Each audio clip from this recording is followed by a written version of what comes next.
Avant que cette vidéo ne commence, n'oublie pas de souscrire au Patreon de la chaîne, car outre le fait de m'enrichir avec celui-ci, il me permet de pouvoir te proposer des vidéos non censurées, exclusives et avec des droits d'auteur. On peut commencer la vidéo. C'était bien. Good. Il te voit en surpoids avec un enfant désespéré. Forcément, il va t'utiliser. Non mais où va le monde? J'entends mon téléphone, où va le monde?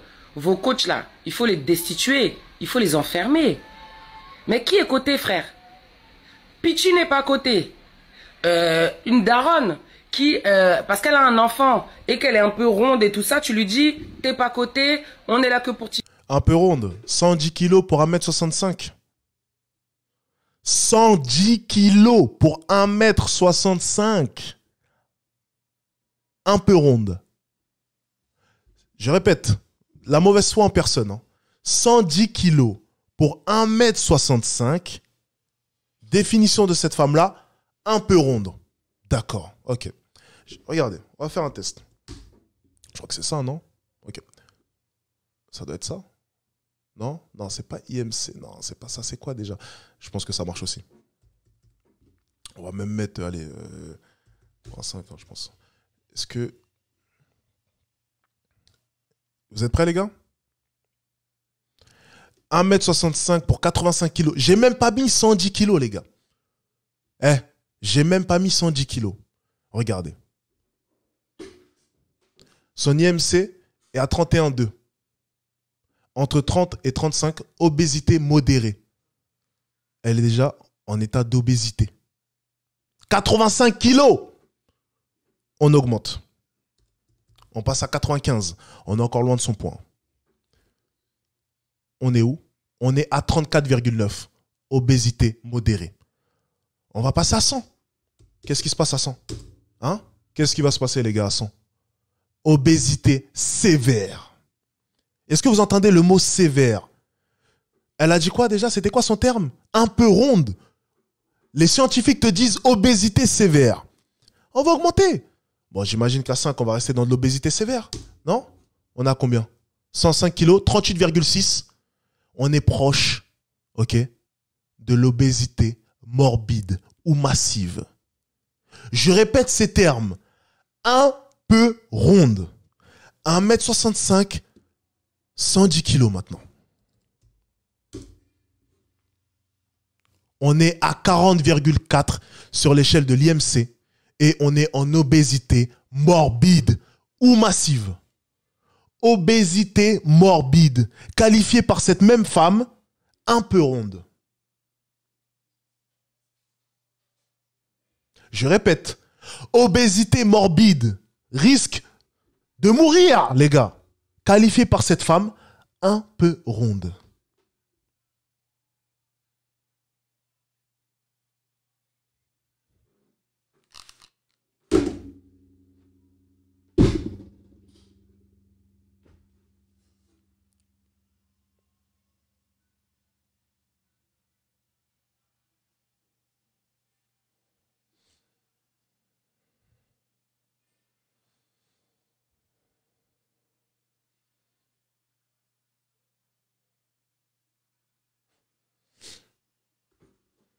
Voilà. Voilà. Des femmes. Voilà. En image, en application. Les scientifiques. En fait, c'est bien parce que la science, tu peux pas la nier, tu vois. Tu peux nier les petites paroles, entre guillemets, d'un homme de 20 ans, comme elles aiment bien le dire. Parce qu'apparemment, avoir 20 ans, ça veut dire ne pas être forcément dans le vrai. Mais la science, tu vas la nier? Tu vas nier les médecins? Tu vas nier ça, l'IMC? Tu vas nier ça? Est-ce que tu vas nier maintenant les dires des scientifiques? Ah, ça, tu peux pas. Tu peux pas nier les faits. C'est écrit noir sur blanc. C'est des années et des années de recherche qui sont écrits là, devant tes yeux, par des gens qui ont fait des dizaines et des dizaines d'années d'études. Tu fais quoi maintenant? Tu vas contredire ça? Ah ah. Ok. Obésité morbide, un peu ronde. Les gars, vous vous rendez compte de la connerie qu'on vient d'entendre là?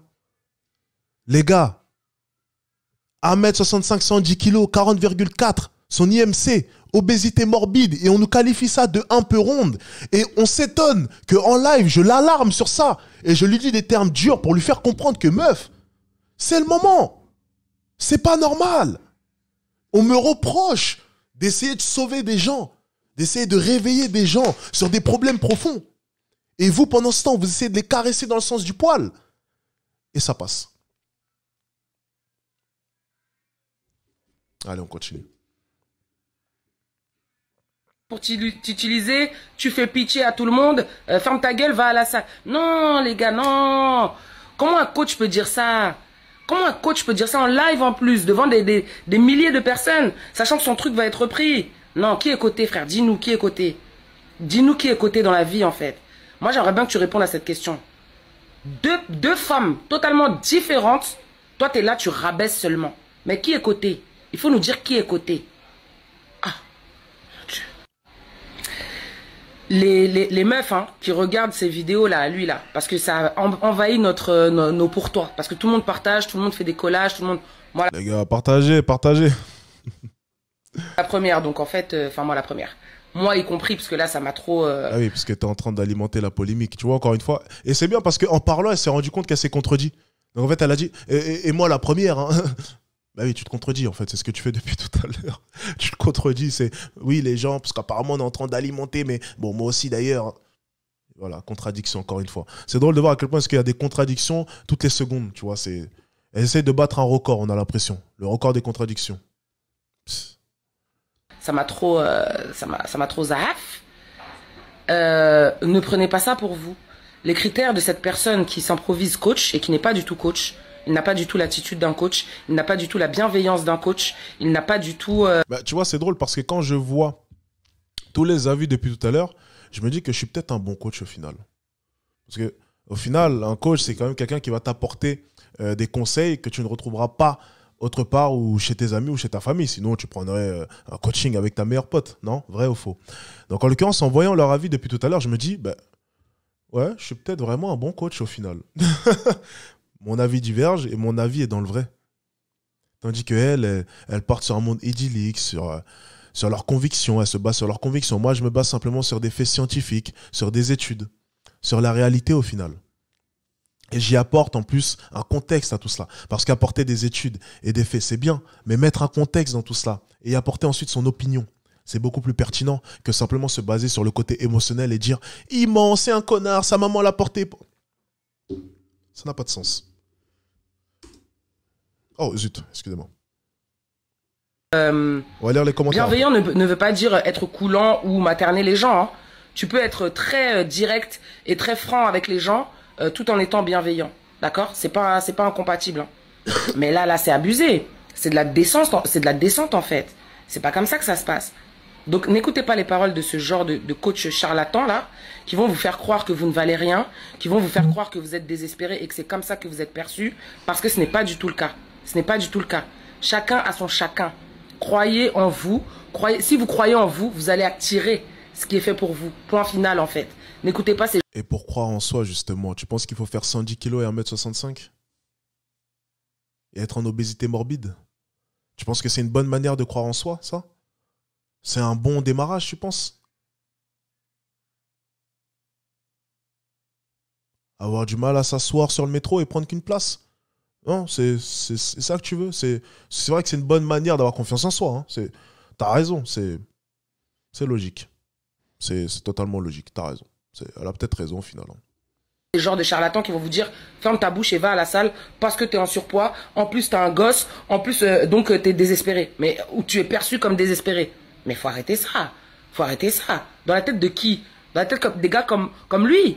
Mais pas dans la tête de tous les gars, hein. Les bons gars. J'espère que ces femmes-là, parce que tu vois, à force de rabâcher aux gens que body positif c'est bien, j'espère que les crises cardiaques qui vont s'en suivre là, de toutes ces conneries là, j'espère qu'il y a quelqu'un qui va se porter responsable pour ça. J'espère qu'il y a quelqu'un qui va se porter responsable des problèmes de tension, des cachets qu'elles vont devoir prendre à vie. Il y a quelqu'un qui va se porter responsable pour tout ça?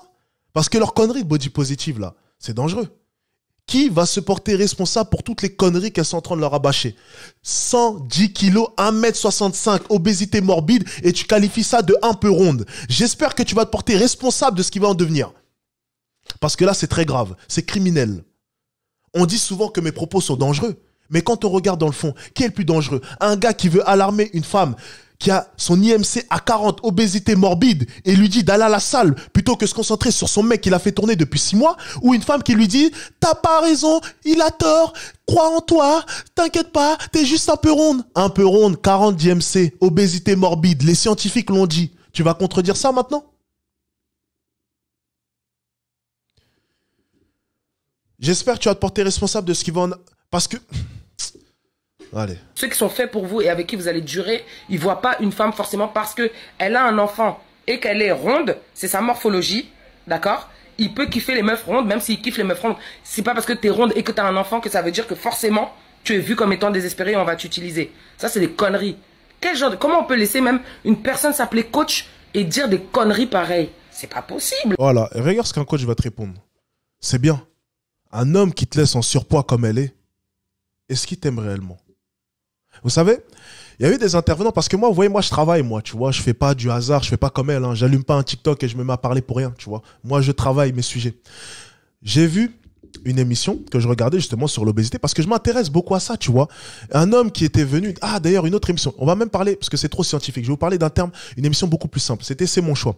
Et une femme était venue sur le plateau avec son homme qui disait qu'il aimait les femmes rondes. Donc, il reprochait à un homme de n'aimer que les femmes maigres, mais à contrario, il interdisait à sa femme de perdre des kilos parce qu'il aimait comme ça. Ça veut dire que cet homme-là était clairement en train de dire devant la caméra, mais tout le monde l'a banalisé et personne dans le public n'a tilté que si sa femme ne prenait pas, enlever des kilos, perdait des kilos, il ne l'aimerait plus, pas comme il l'aime. Il aime les femmes rondes, il veut qu'elles soient rondes, elle doit rester ronde.